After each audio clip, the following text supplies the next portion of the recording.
시장 총평으로 오늘도 시작을 하긴 해야 되는데 저희 위원님과 이제 매매 동향도 봤지만 일단은 개인의 매도세에서 일단 변동성에 지친 개인의 모습이 좀 엿보입니다, 부장님. 네. 시장 어떻게 좀 해석을 하셨어요, 오늘? 오늘 진짜 좀 지친 것 같고요.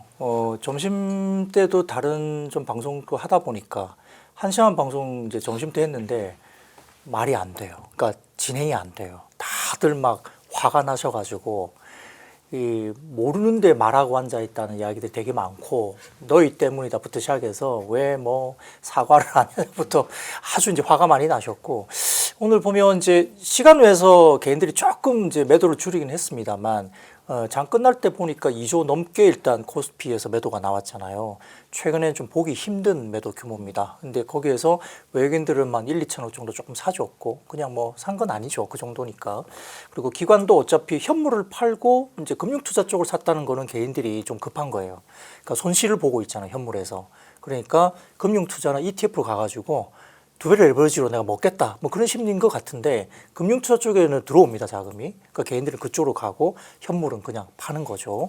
그리고 연기금이 그래도 다소 좀 한 7천억, 6천억대 좀 매수가 좀 들어오면서 약간 방어는 해줬습니다만 자, 시장 변동성을 좀 생각해 보면 이 4% 이상 오르던 시장이 갑자기 마이너스 2% 갔다가 강보합으로 이렇게 가는 것도 이 평소에는 정상적인 시장은 좀 아니죠. 그러니까 약간 수급이 이제 상당히 좀 지배하고 있는 지금 분위기의 변동성이 너무 크고 저도 20년 넘게 이제 증권업에 계속 일을 하고 있지만 최근 들어서 작년부터 올해 이제 레버리지 나오고 난 다음에 이런 변동성은 저도 경험하지 못했다. 네. 상하반에 변동성이 너무 심하고 진짜 롤러코스터 타는 것 같아요. 맞아요. 토할 것 같아요, 진짜. 네. 근데 진짜 매일매일의 변동성도 심하고 오늘은 진짜 오전이랑 오후 체감 분위기, 온도도 굉장히 다르고요. 오늘 장 대표님은 어떻게 해석하시겠습니까?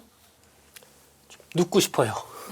약간 휴식 심신이 누워서 하시면 되지 않겠습니까? 네. 약간 오늘 방송 이런 거 할까요? 있잖아요.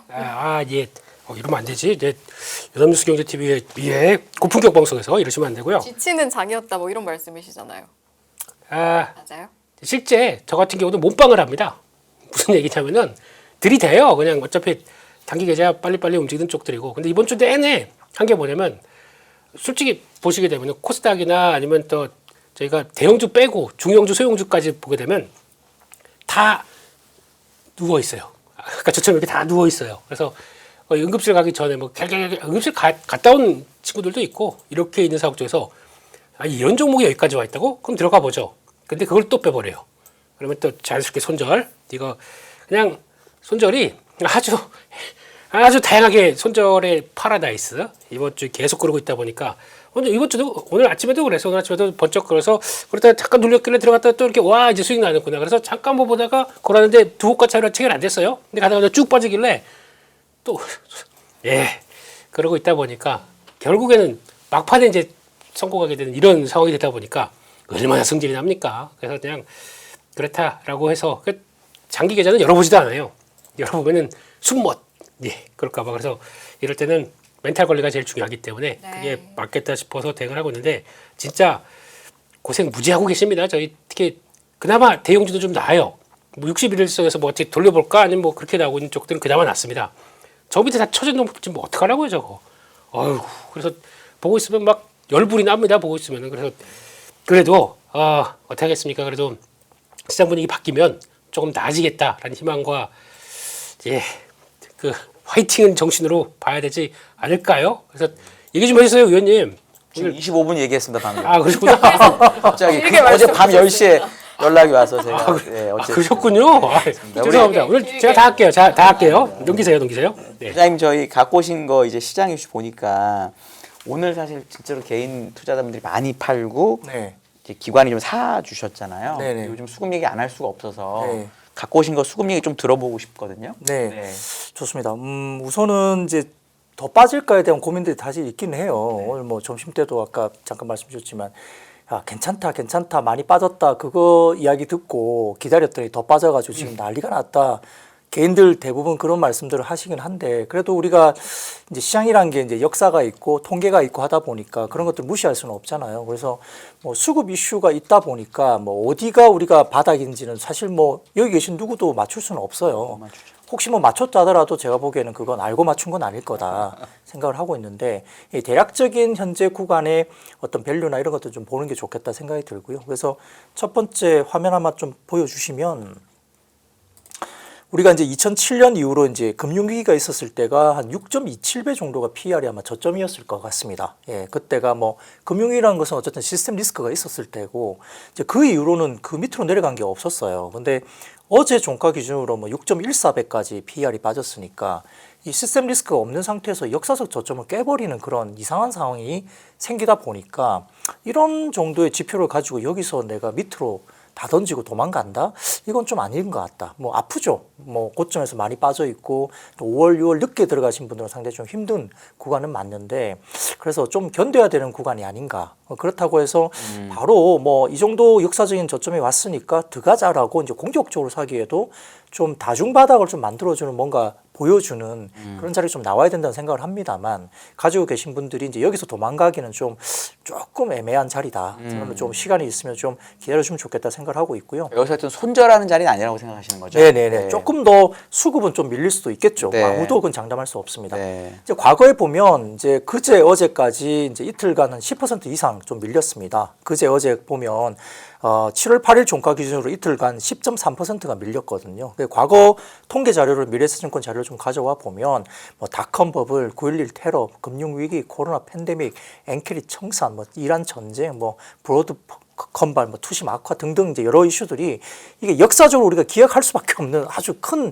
이슈들이 있었는데 이 거래일간 10% 이상 하락했던 사례를 좀 보니까 그때 당시에 조금 기다려 보면 1주, 1개월, 3개월 그러니까 아주 큰 이슈가 있었음에도 불구하고 단기 바닥에 대한 부분들은 좀 심리적으로 좀 좋다라는 부분이 나오기 때문에 어제 그제 정도 빠지고 오늘 정도 뭐 코스피 강보합 정도라면 지금 자리는 조금 돌아설 수 있는 자리가 아닌가 생각을 좀 해봅니다. 자, 다음 보면은 이게 KB증권인데 KB증권에서 조금 이게 이 리포트를 쓰면서도 본인이 조금 그랬나 봐요, 마음이. 이게 왜냐하면 코스피 수익률이 많이 빠질 때 급락한 날에 개인의 순매수와 이제 수익률을 좀 비교하면서 역시 보면 개인들이 많이 빠진 날 들어가자 하고 큰 금액을 들어갔을 때 별로 좋지 않았다. 오히려 개인들이 좀 포기하고 야, 여기서는 못 살 것 같아. 또는 팔고 나갔을 때 수익률이 확실히 좋기는 했다. 통계적으로. 유의미하게 좀 그런 통계가 나왔다는 건데 여기 보시면 위쪽에서 첫 번째도 보면 12% 정도 일간 뭐 굉장히 많이 빠졌을 때 거의 보면은 한 800억 정도 그날 산 것 같고요. 세 번째 보면은 1조 7천억 정도 사긴 샀지만 그래도 상대적으로 지금 다른 추이를 보면 그렇게 많이 산 건 아니거든요. 다른 날 보면 6조, 뭐 7조, 8조 막 산 날이 있어요. 그거 대비해서도 그렇고 제일 아래쪽에 보시면 26년 4월 1일 날 보면 한 1조 2천억 정도 샀는데 이때도 보면 상대적으로 좀 덜 산 날이잖아요. 근데 뭐 예를 들어서 뭐 7월 8일 같은 경우는 어제는 이제 팔았고 오늘은 또 2조 원 가까이 팔았지 않습니까? 네. 그럴 때 보면 오른쪽에 1개월 뒤나 3개월 뒤 수익률 보면 좀 아주 덜 샀거나 상대적으로 개인들이 막 뛰어들지 않은 급락 상태에서는 반등세가 제대로 나왔다는 거예요. 네. 그러니까 이런 데이터를 이제 KB증권 애널도 쓰면서 이제 그 커멘트를 쓰잖아요. 네. 거기에. 근데 그것도 살짝 좀 조심해서 쓴 느낌이 역력하더라고. 이 개인들이 이렇게 해야 장이 오르더라. 통계적으로 이런 이야기를 합니다. 그래서 그런 수급이 좀 있었고. 근데 혹시 요거 중간에 대표님한테 여쭤보고 싶어서 대표님도 주식 오래 하셨으니까 네. 그냥 경험적으로 지금 KB증권에서 썼던 리포트 같다고 느끼시나요? 이건 그냥 감으로 제가 부장님한테 나중에 여쭤볼 건데 이거는 이제 이분이 데이터를 갖고 얘기한 거고 네. 20몇 년 동안 주식을 하시면서 실제로 예를 들어 장이 빠졌을 때 외국인이 사면 뭐 이런 거 있었잖아요. 아, 예. 어떤 거 같으세요, 실제로? 그때마다 다릅니다. 아, 일반적인 케이스로 대응하게 되면 표준화시킬 수 있는 기준이 없어요? 예, 그걸 가지고 반드시 그러면 지금까지 왜 올랐어요? 개인들만 샀는데 이것도 말이 안 되는 거잖아요. 그러니까 그걸 한쪽으로 보시는 것보다 그때 맞춰서 그 정도의 논리가 맞추게 되면 그쪽을 붙는 게 맞아요. 이번 장에는 어떻게 보면 개인들이 움직였다가 막판에 네. 수급이 꼬인 게 지금 레버리지 때문에 꼬인 거예요. 이것 때문에 꼬인 것뿐이지. 그럼 외국인들은 그대로 갔었어요. 가다가 일단 가는데 뭔가 꼬임 때문에 좀 주가가 좀 많이 빠졌어요. 그러면 그동안 계속 팔아오다가 계속 해오다가 많이 좀 비어 있다. 들어온 거죠 일단. 네. 환율까지도 안정되다 보니까. 살짝 많이는 아니지만. 그렇죠. 예, 그래서 그 채우는 과정 쪽에 나오다 보니까 그 사이에 개인들은 또 좀 올랐으니까 파시고 싶죠. 오른 게 아니고요. 이거는 아니 오전에 올라 그러니까 말했죠. 예. 오전에 오를 때. 그리고 수급의 스위치 같고 네. 그래서 지금 보면은 예탁금이 예전만큼 나오지 않습니다. 이제 110조대예요. 110조 때. 네, 그러다 보니 50조 갔었죠. 130. 40조. 40조. 예. 그 정도까지 가다가 거기서까지 공백이 나오다 보니까 네.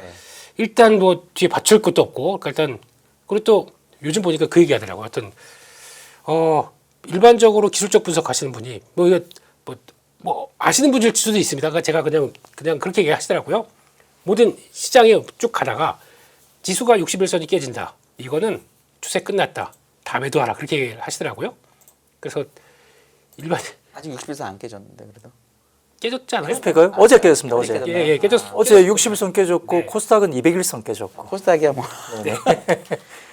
부장님은 어떠세요? 지금 이 리포트의 내용에 좀 동의를 하시나요? 경험 오래 되셨으니까. 과거에는 좀 맞을 수도 있다고 생각하고요. 근데 최근에는 뭐 우리 김민수 대표님께서 말씀 주신 것처럼 지금의 그 매수 주체는 미국도 마찬가지고 리테일 자금이 대부분 다 시장을 올리는 시장이었고 네. 또 그때는 레버리지 같은 이런 수급의 기현상을 내는 그런 환경은 아니었기 때문에 꼭 이걸 따라갈 수는 없는 상황이긴 합니다.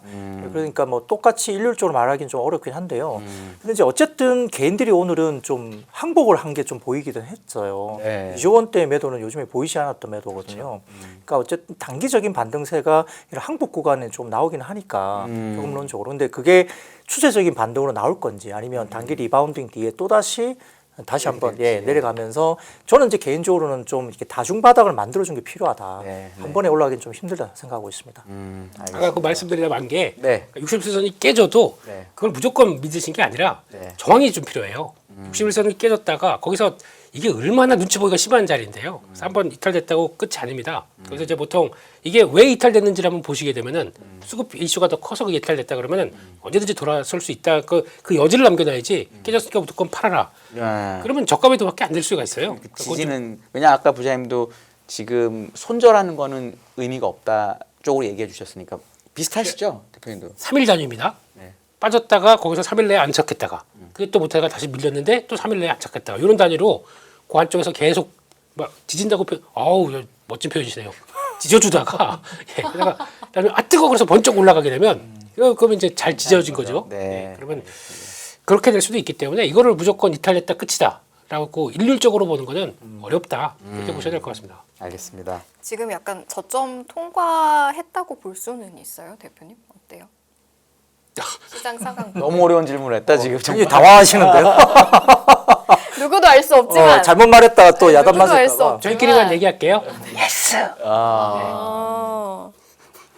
바로 이어서 여쭤봐야겠는데요. 네. 동의하십니까? 정황상 뭐 이 정도에서 다른 외생 변수는 지금 없잖아요. 네. 그러니까 이제 이런 말이 있더라고. 되게 마음에 와닿았는데 이 단기적인 변동성은 수급이 만들지만 이 주가의 방향성 이것은 실적이 만든다라고 보는 게 좀 와닿던데 그 말로 본다면 지금 정도라면 방향은 지금보다는 위쪽으로 봐야 되지 않을까? 뭐 그렇게 생각을 하고 있습니다. 알겠습니다. 그 주신 것 중에 요거 그 기술주 수급까지 보고 저희 업종 얘기 들어가면 좋을 것 같아요. 네네. 기술주 여기 내용도 있어가지고요. 요거까지 보고 가면 좋을 것 같습니다. 자, 그러면 화면을 좀 띄워주시면 이게 최근에 이제 미국도 이제 마찬가지고요. 여기도 뭐 미국 관련된 데이터이긴 하지만 이 반도체 쪽에 너무 많이 몰렸어요. 자, 그리고 일정 부분 사놨는데 의도하지 않게 너무 많이 올라가니까 비중도 많이 커졌겠죠. 자기가 그냥 갖고만 있었는데 비중이 커지다 보니까 극단적으로 쏠림이 나타나니까 지금 위쪽에는 녹색은 이제 샀던 분위기고요. 빨간색은 팔았던 이 5일간의 어떤 그 데이터인데 빨간색 지금 5일간에 팔았던 최근에 팔았던 게 데이터가 2020년 코로나 시절 그때 정도만큼 판 거예요. 기술주에 대해서.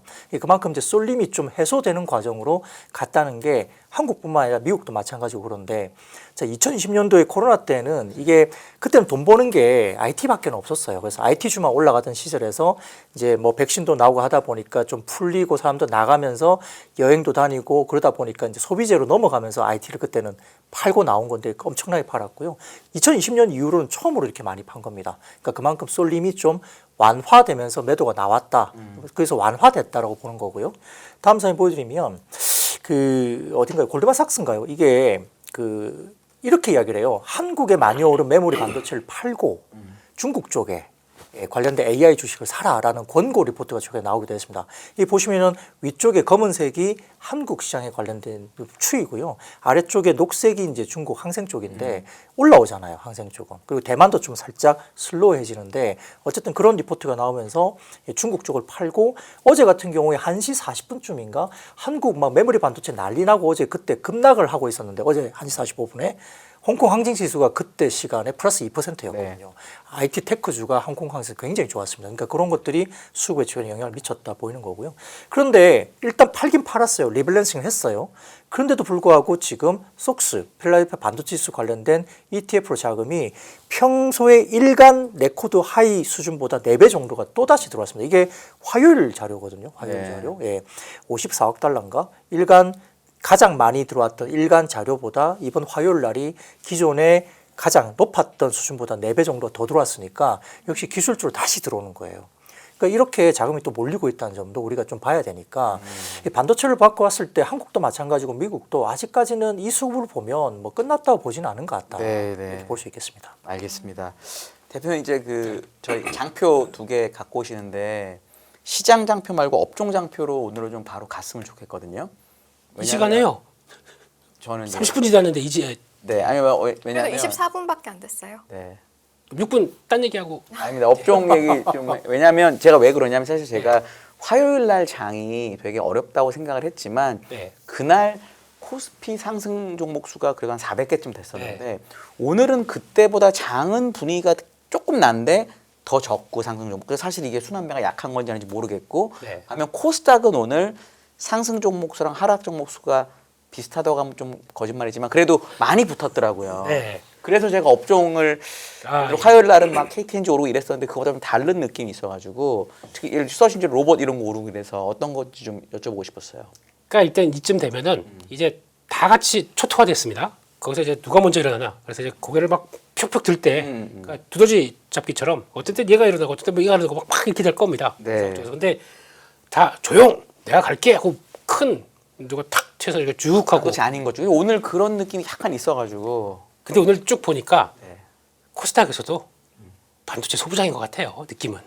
그게 결국에는 치고 봤던데 그래도 소부자. 그래도 그걸 것 같은 게 왜냐면 지금 이 다 초토화된 쪽에서 그래도 나 실적되고 내년까지 뭐가 돼라고 얘기할 수 있는 쪽들이 필요 없어요. 네. 그러다 보니까 이번에 보니까 또 화장품이나 또 임의용 쪽에서도 고개를 이렇게 쓱 들어요. 둘 다 맞더라고요 오늘 또. 바로 맞습니다. 바로 맞더라고요. 네, 그래서 얘도 좀 가게 좀 되겠네 싶은데 바로 이제 꺾이면서 중요한 또 지지권 딱 이탈을 했다. 네. 이것도 좀 쉰다는 얘기 아닙니까? 네. 그래서 기대를 이것저것 할 수 있는데 그래서 약간 두더지 표현을 쓴 게 얘도 나올 수 있고 얘도 나올 수 있습니다. 이 주 추세를 누가 만들어가서 그래서 코스닥이 여기서 뭐 850, 900까지라도 끌고 갈 수 있는 게 누가 되느냐 이게 지금 관건이거든요. 저기 이제 있는 것처럼 네. 로봇 같은 것도 있을 수 있고 시스템 그렇죠. 반도체, 기판 여기에 이제 굳이 들으면 소부장 뭐 이렇게 되는 건가요? 왜 수산은 빼십니까? 수산은? 왜? 수산, 네. 수산 무시하시면 어떡하? 예. 네, 어쨌든 예, 우리- 그런 느낌인 건가요? 한성기업 섭섭해요. 한성기업 듣고 있으면. 어떤 기업은 뭐 이제 주주들이 살려주는 예, 뉴스에서도 봤습니다. 예. 그래서 그러다 보니까 네. 형 나도 그러면서 CJ 원래 시푸드가 더 큰데 예, 근데 아무튼 그렇습니다. 수산 쪽들은 이제 그런 것 같고 네. 기판 쪽들도 이게 좀 억울했다는 분위기죠. 근데 오늘 잘 보시게 되면 대형 기판이 안 가고 중형급들이 갑니다. 근데 이게 지금 분위기는 일단 없던 거 만들어 간다. 아래쪽에서 소캠2나 또 CXL 쪽에서 이제 다 할 수 있어요라고 보여주면서 뭐 IR 했던 회사들이 그게 이제 고개를 들기 시작하더라고요. 그래서 저 밑에서 고개를 들다 보니까 이게 하나의 주도가 됐고 그래서 또 요즘에 시스템 반도체 파운드리 관련된 쪽에서 종목들이 이제 푹푹 튀어나오기 시작합니다. 그러니까 지금 삼성전자가 나 이제 뭐 한다라고 하다 보니까 이제 가동률 막 올라온다라고 하다 보니까 거기서 이제 반응 나오는 게 파운드리 관련된 뭐 오늘 에이즐랜드가 리포트가 나오기 시작하면서 원래 이게 하이닉스 양에 대한 얘기가 별로 없었던 걸로 아는데 그게 그 지금까지 손잡고 제휴했다가 협력 맺었다가 양산으로 들어온대요. ESSD 쪽에서. 그러다 보니까 바로 주가가 훅 올라오는 것처럼 그러니까 차라리 그게 주가가 많이 빠져 있으면 이런 반응이 나옵니다. 얘도 이걸 해? 그럼 그때 이제 확 몰리게 되거든요. 그렇죠. 그래서 그나마 조금씩 스토리가 좀 되는 쪽들에 대해서 변화가 나온다. 그러면 해볼 수가 있기 때문에 이런 것들이나 아니면 뭐 AD 테크놀로지도 오늘 강했죠. 이런 쪽에서 이제 디자인 하우스 아니면 또 설계 IP 갖고 있는 회사들 여기 지금 약간 이제 또 같이 반응을 할 수 있다는 거에 대해서 아마 이게 7월 30일 날 삼성전자가 파운드리 얘기를 조금 좀 약간 이제 호개가 가르듯이 쫙 이런 얘기로 좀 멋지게 해주게 되면은 또 테마가 될 수 있기 때문에 일단 관심 있게 봐야 될 것 같고 통신 쪽은 그냥 넣었고요. 네, 로봇 쪽도 그래서 하도 억울해서 이거 이러고 있으면 안 되겠다 싶어서 그냥 화이팅하는 입장 쪽에서 넣어줬습니다. 네, 힘냈으면 좋겠고요. 네. 하락 쪽 보니까 내수 기반 쪽의 종목들이 많이 밀렸습니다. 대표적으로 그래서 자동차 또 빠졌더라고요, 근데. 유가 올랐다고. 예? 그리고 그래서 신재생이 오늘 잠깐 올랐어요. 근데 그걸 쓸까 하다가 그냥 뒀습니다. 그래도 화이팅 이라는 입장으로 뭐든지 올라라 쪽으로 보고 항공주도 바로 빠지죠. 또 유가 영향 받는 것 같고 백화점 그리고 임용 이런 것들이 다 같이 그렇게 밀리는 거 보니까 또 그렇다. 그리고 또 원래 그리고 저희가 미국에서도 아까 골드만삭스도 얘기했던 것처럼 지금 분위기 일단 하드웨어와 소프트웨어가 지금 공존하면서 미국도 그래서 한때는 이게 조금 차이 받으면 이제 팔란티어 밑에서 쫙 올라오는 것처럼 소프트웨어도 움직이거든요. 그런데 왜 우리 인터넷은 이 모양입니까? 반응이 없어요. 그냥 아직까지 병실에 있어요 지금. 와 그래서 이런 것도 좀 전혀 수남회가 안 된다는 증거죠. 그런 쪽으로 보고 이거 증권도 바로 밀리고 뭐 건설 하락 쪽은 이제 언급을 자제하겠습니다. 보니까 또 시간 외에서 펩트론 이거 뭡니까 펩트론? 펩트론 이거 안 그래도 채팅창에서 하한가를 갔네요. 이야기해달라고. 하한가. 네, 29.99. 하한가죠, 뭐. 네. 아니 이렇게 되면 제가 답답한 게 회사가 무슨 얘기를 좀 해줘야 될 거 아닙니까? 이거에 대한 얘기가 뭐가 보니까 적은 물량도 아니에요. 지금 뭐가 우르르 빠지는 거 보니까.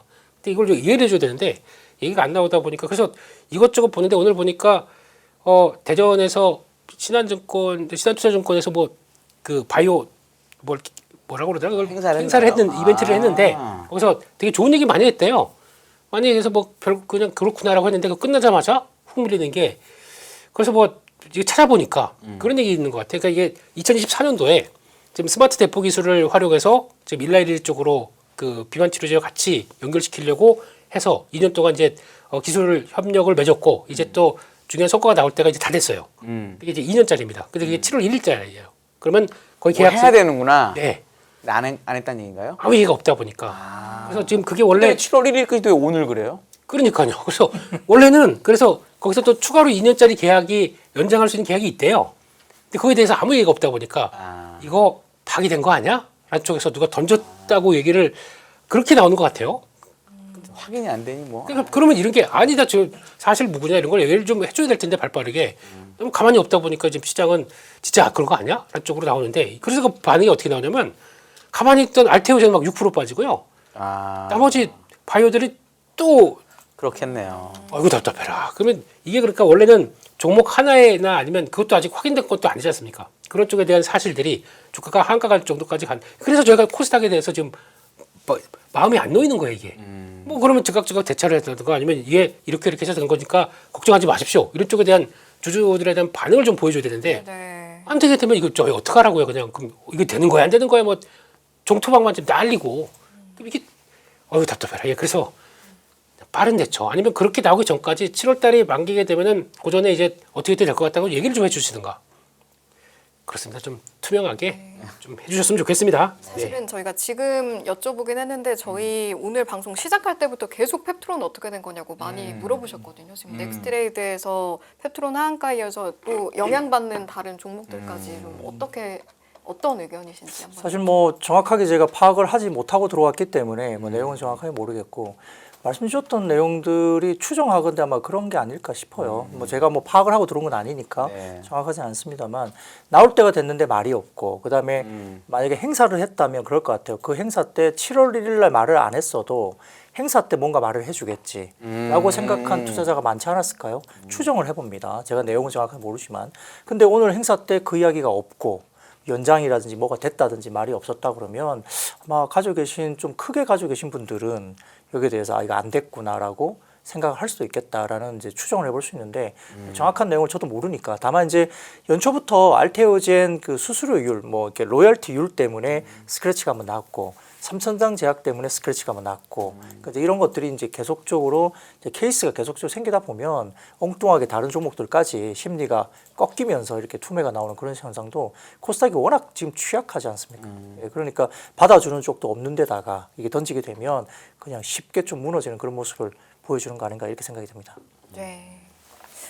바이오주에 대한 우려가 아무래도 이제 많이 올라오는 상황인 것 같습니다. 채팅창에서도 이제 업종 이야기로 본격적으로 좀 넘어가 봐야 할 텐데 결국에는 뭐 1, 2부에서도 많이 다뤘지만 반도체 이야기로 해야죠. 또 하긴 넘어갈 해야죠. 수밖에 네. 없을 것 같습니다.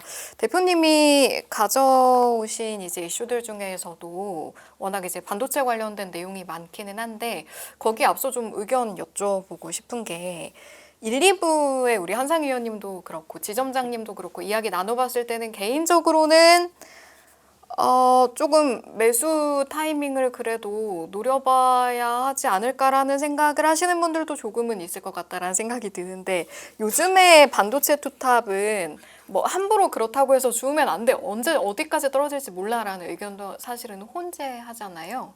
네. 항상 뭐 저희 매일 와서 의견을 밝혀주고 계시긴 하지만 지금까지 또 새롭게 나온 내용들을 포함해서 또 달라진 의견이 있으신지 한번 여쭤볼게요. 가볍게. 네. 이게 가벼워요. 무겁게. 말을 이렇게 빔이 돌려놓으시고 무겁게. 예, 네. 여러 제가 가지 받아들이고 번역해 말씀해 드릴게요. 주세요. 지금 사도 돼요? 이겁니다 질문. 한마디로 질문이 그거예요. 예. 제가 좀 간단하게. 솔직히 나도 갖고 있다. 빠지니까 답답하다. 네. 더 살까요? 이거 아닙니까 지금? 네, 그렇죠. 사세요. 사서 차라리 뭐 이 정도 되면은 사서 물리는 게 낫죠. 그런 마인드로 사는 게 좋지 않을까 이런 쪽으로 보는데 보다 보니까 오늘 KB증권에서 또 요즘에 가장 많이 핫한 얘기. 요즘 보니까 증권사들도 이제 이렇게 또 아까 홍해처럼 나누기 시작해요.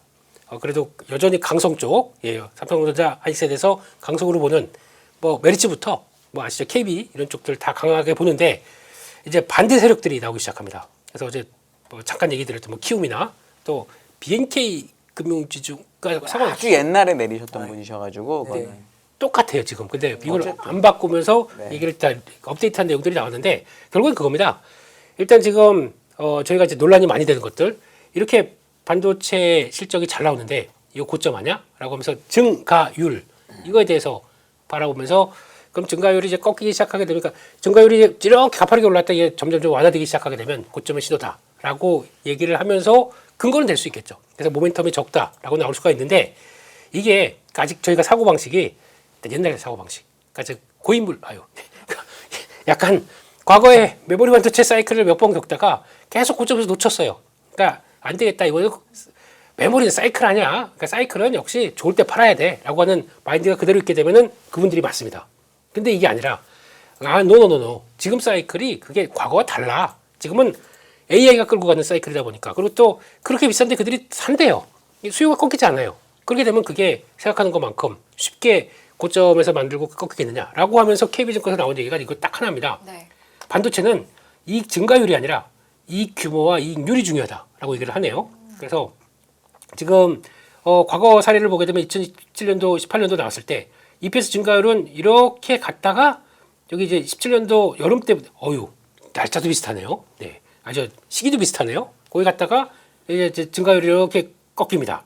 그래서 이게 꺾이는 거 보고 이제 끝났다라고 볼 수 있는데 주가는 막상 가다가 꺾였는데도 빠지는 듯 하다가 올라가요. 그래서 오히려 고점을 더 강하게 지금 뭐 50%더 올라갔습니다. 그리고 올라간다. 그러면 이 차이가 뭐겠느냐라고 얘기를 하는 거죠. 그러니까 이 증가율이 꺾였다고 해서 주가 팔면은 50%또 놓친다. 이렇게 얘기하는 거죠. 그런 쪽으로 봤을 때 그래서 상대적으로 영업이익률이 중요하다라고 얘기를 하고 있는 것 같습니다.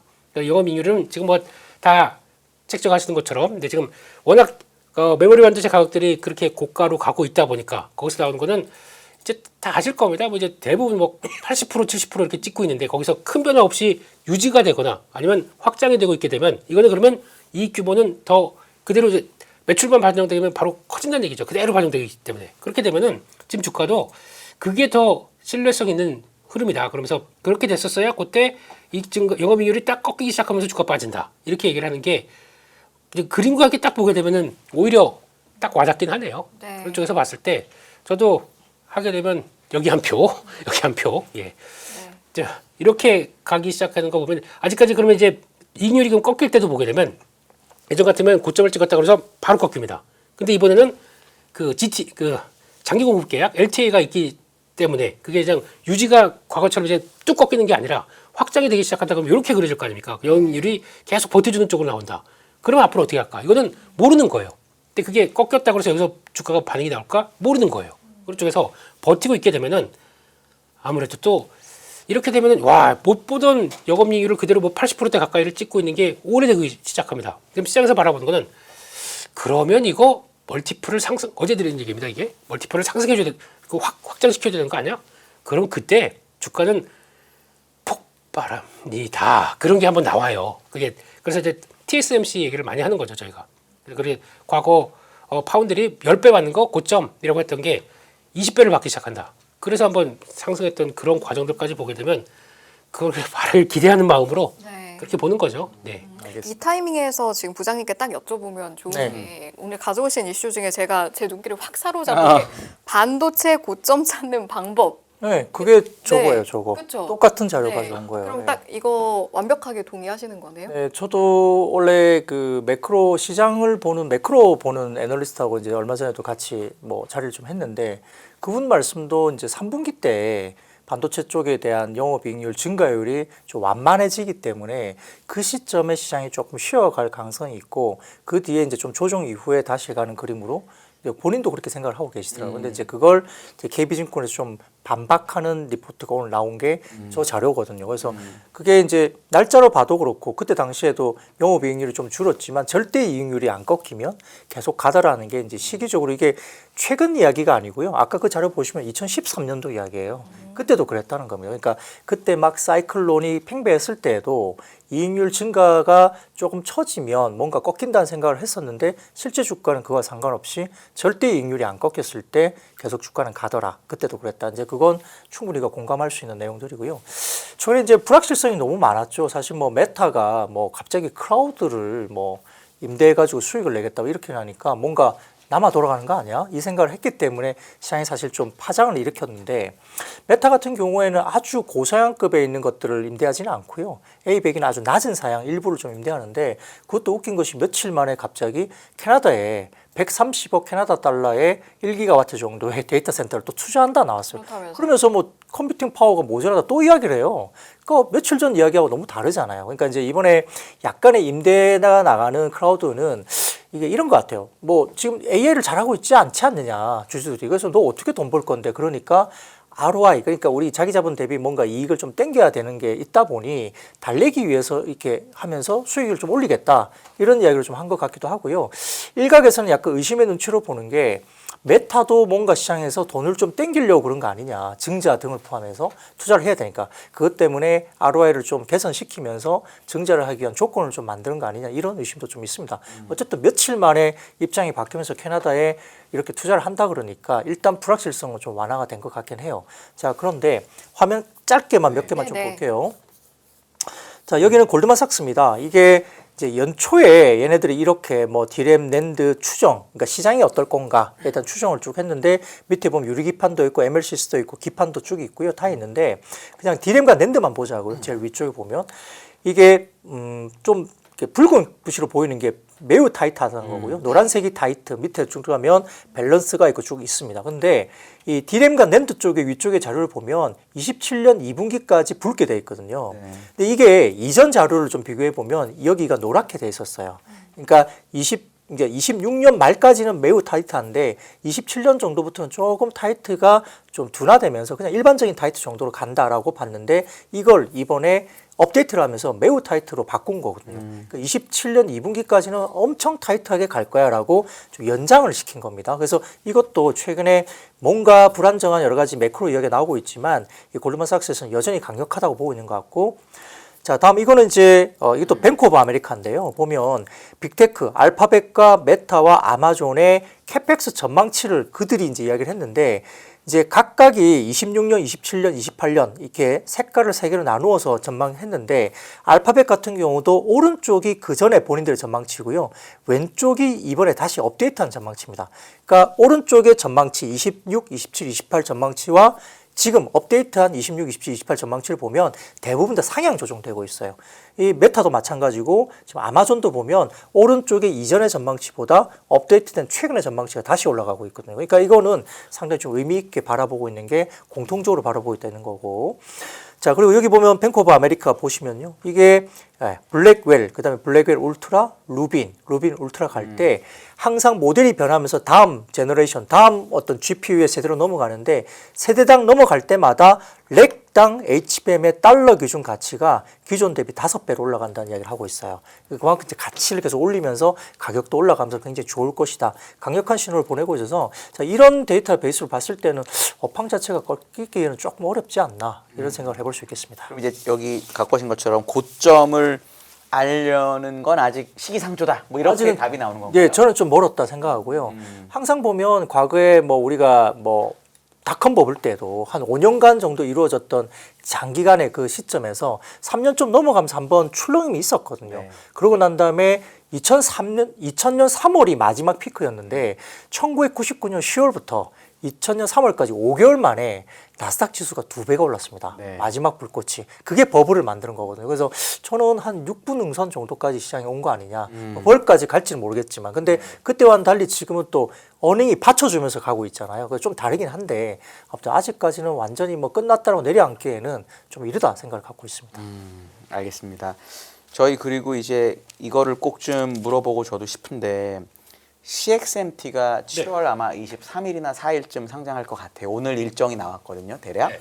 그리고 이제 또 ADR이 내년 상장이 되는데 이 두 가지를 묶어가지고 우리나라 메모리에 미치는 수급적인 또는 펀더멘탈한 영향을 좀 설명해 주시면 좋을 것 같아요. 네, 강력한 경쟁자가 나올지, 네. 네, 아니면 동네 바보, 네, 그렇게 해서 그냥 요란한데 막상 또 뭐가 없을지 그건 이제 보셔야 될 것 같습니다. 네. 근데 일단 지금 보게 되면 이제 통과했어요. IPO. 오늘 파이널 딱 나왔습니다. 예, 그래서 이제 들어가라. 과창판. 네, 커창판 그렇게 하는 거예요? 모릅니다. 저 대충 그냥 한 겁니다. 되게 잘하실 것 같잖아요. 나도 드렸으면 저 몰라요 중국말. 예. 거창판. 예, 아무튼 예, 중국판 나스닥인데 이거 저희 거래 못하죠. 예, 개인 저건 외국인 투자 잘 안 될 거예요. 못하는 걸로 알고 있습니다. 그래서 차라리 그러면 예, 또 ADR 나오면 혹시나 나중에 또 그때 봐야 되겠죠. 근데 이게 엄청 싸게 올라오긴 하거든요. 캐파 대비로만 하면 시총이. 그렇죠. 근데 이게 보니까 2016년이면 와 거의 뭐 10년 안에 이렇게 컸어요. 그래서 참 놀랍다. 점유율이 벌써 글로벌 4위입니다. 그래서 이걸 보고 그런 후문이 있어요. 봐라 CXMT 봐라 그걸 보고 우리도 할 수 있어라고 머스크 형님은 열심히 지금 삽질하고 그 삽질이 아니고요. 예 열심히 하고 있습니다. 테라펩 말씀해 주시죠. 예, 테라펩. 네, 그렇게 얘기한다는 얘기도 있습니다. 그래서 일단 그래도 여기 메리츠에서는 CXT 3장을 통해서 오히려 국내 메모리 대용주에 긍정적이다라고 분석을 했습니다. 왜 그러냐면 상장에서 일단 나와서 혹시나 이제 상장하게 되면 이제 주가가 좀 그래도 규모에 맞게 좀 올라올 거 아닙니까? 지금 중국에서는 메모리 업체가 없는데 부각받게 되면 그게 크는데 그럼 이렇게 그럼 밸류가 이제 상대적으로 거기가 좀 비싸지기 시작한다 그러면 잠깐만 우리 국내 회사는 이렇게 바뀌게 되겠죠. 그런 쪽에서 기술 격차가 주력 기술이 G3, G4래요. 이거는 G90, G80 그거랑 똑같은 것 같은데 아무튼 이게 뭐냐면은 국내 업체가 쓰는 거랑 그러니까 Y 저게 중요하죠. 저게. 예, 우리식으로는 이런 거죠. 네. 저 밑에 것들과 DDR4에 쓰던 18나노급 그리고 또 G4는 그들의 표는 G4 근데 그거는 16나노급에 21년도에 양산 시작했던 거를 이제 한다고 하게 되면 격차가 벌어지는데 시총이 거기까지 올라온다. 만약에 그렇게 되면은 아이고 이거 게임이 안 돼. 어딜 이러면서 우리가 올라갈 수 있다. 이렇게 얘기하는 것 같고 또 KPX 집행, KPX 투자를 통해서 혹시나 그러면 많이 자금을 끌어오다가 이게 생산이 늘어나게 되면 메모리 가격들 빠지는 거 아니야? 라고 봤는데 6조 밖에 안 된대요. 6조 갖고 어디다 뭘 짓겠습니까? 근데 물론 이거 빼고 조국 정부에서 의무량으로 뭐 노력을 많이 해주다는 회사다 걱정하는 보니까 회사는 아닙니다. 저기는. 예? 돈 걱정하는 회사는 아니에요. 그러니까 근데 일단 규모는 이 정도밖에 안 된다라고 하는 걸로 나와 있고요. 거기다가 또 제재가 이제 가장 강력한 이제 성장의 장애인이라고 보고 있는데 화웨이 쪽이나 뭐 HBM 생산 의무가 없고 그렇게 되면 일단 만든다고 하더라도 다 자국으로만 들어가서 화웨이 쪽이나 이렇게만 들어가겠죠. 그러니까 그게 밖으로 나올 가능성은 또 없다. 그리고 또 나올지 구경도 못할 거다. 왜냐면 수율 다 공개되고 품질 알렸을 텐데 뭐 이런 쪽으로 나오다 보니까 이제 그런 것 같고 거기다가 또 오히려 메모리 선도 투자 업체 그러면 자연스럽게 관심이 갈 수밖에 없다는 쪽으로 그렇게 바라보다 보니까 이걸 가지고 너무 부정적으로 보지 말자 이렇게 얘기하는 것 같습니다. 네, 네, 좀 어떻게 보세요? 첨언을 좀 하자면요. 그 중국 정부는 자국 내에 있는 DRAM을 80% 이상 쓰라는 지도가 나갔어요. 그러니까 화웨이 쪽으로 좀 집중적으로 주고 그다음에 일부 지금 텐센트였나 그쪽으로 아예 LTE를 아예 묶어버렸잖아요. 그러니까 애플이 러브콜을 보냈는데 그 다음날 바로 텐센트하고 LTE를 묶는 역할을 공개적으로 했으니까 애플이 구애를 했는데도 그쪽을 안 준다는 이야기예요. 물론 뭐 일부 제품을 할 수는 있겠죠.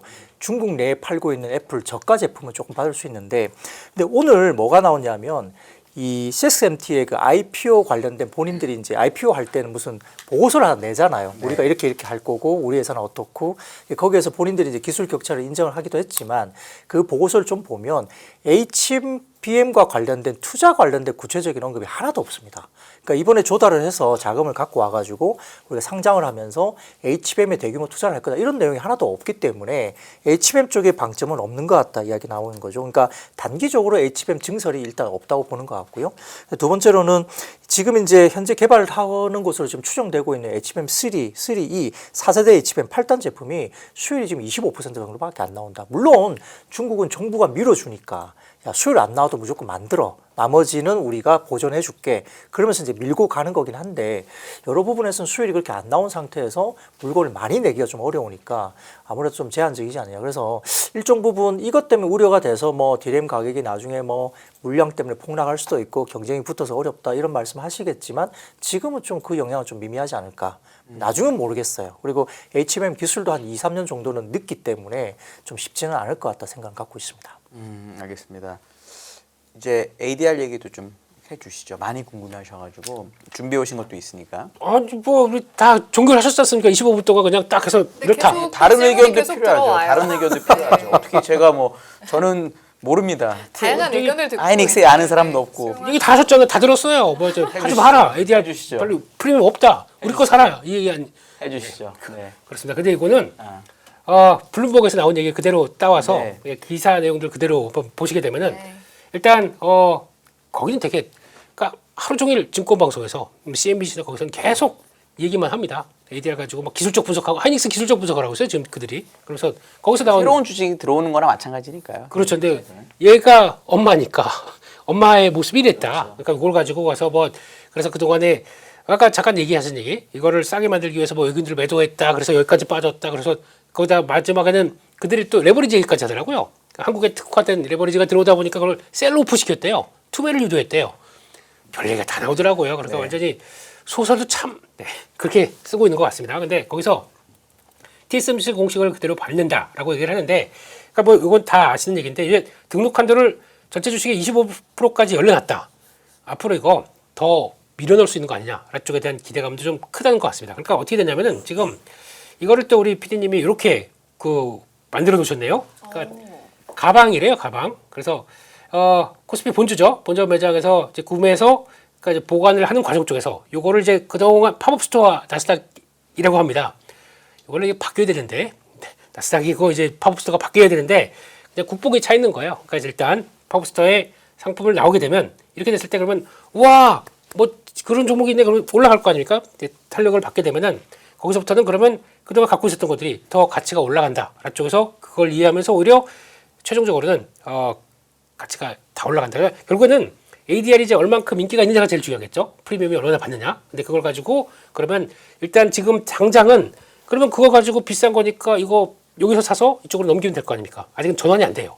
전환이 안 되는 거니까 전환 추진 중이래요. 근데 그게 되기 시작하게 되면 그다음부터는 뭐 TSMC의 과거 흐름들과 이렇게 어차피 대만 같은 경우는 TSMC가 완전히 좀 그러니까 거래하기가 좀 어려운 외국인들이 접근성이 어렵다 보니까 네. 그렇게 ADR을 통해서 선호하는 모습들이 나왔다고 하더라도 그러면 이제 이번에는 오히려 한국에서도 거래할 수가 있고 여기서 거래할 수가 있다. 그런데 그들은 아이 그걸 굳이 뭐 한국 가가지고 그렇게 해 환율도 보고 그러면 됐고 그냥 우리 ADR 살래라고 하는 게 지금 그들의 마인드입니다. 그래서 의외로 지금 나오면 사겠다고 하는 이번에 그 청약할 때 보게 되면은 그 미국의 7대 기술 펀드들이 다 들어가 있어요. 그래서 들어가서 청약을 했다는 얘기는 그러다 보니까 그렇게 그게 높아졌죠. 그렇다는 얘기는 관심이 높구나. 그래서 개인적으로는 이것도 위원님은 그냥 뭐 한국 거 사라라고 하시는 것 같은데 제가 보기에는 좀 약간 광풍이 불 것 같아요. 지금 가뜩이나 지금 하드웨어 쪽에서 관심이 높은데 이게 들어오게 되면 관심이 높아질 것 같습니다. 그렇게 되면 그쪽으로 탄력 받게 되면 우리는 약간 시차를 두고 올라오겠죠. 우리도 당연히 올라오죠. 그게 아니 아들이 올라가는데 엄마는 안 봐줘? 이런 식으로 하면 당연히 올라가겠죠. 그런 쪽으로 나올 텐데 그러면 시장의 흐름은 그런 거 있죠. 그러면 차라리 그냥 아니 ADR 살까? 미국에 있는 SK하이닉스 ADR 살까? 그러면은 레버리지가 빠집니다. 글로 갈 것 같습니다. 그렇게 되면은 거기서 가게 되면 자연스럽게 레버리지에 대한 그 폭발적인 관심들이 많이 좀 줄어들겠죠. 그렇게 되기 시작하게 되면 그것도 이게 지금 호가가 10분의 1로 그러니까 저희 가격 대비해서 10분의 1로 줄어있지 않습니까? 오히려 더 탄력적으로 움직이다 그러면 사람들 관심이 이렇게 갔을 때는 이게 오히려 시장에 도움이 될 것 같습니다. 그렇게 되면 지금 막 쏠림이 너무 심해가지고 이거 와, 저 초토화된 코스닥 이거 봐라라고 하는 게 그 일부러 갔다가 코스닥도 이렇게 들어가게 되면 그게 더 좋은 현상이 아닐까라고 저는 개인적으로 생각하고 있어요. 그렇게 되길 차라리 그게 나을 것 같아요, 오히려. 그러면 반도체도 가고 거기서 나머지 레버리지에 대한 피해가 좀 사라지면서 이렇게 나오는 소설 쓰고 있네요. 예, 근데 그랬으면 좋겠습니다. 네.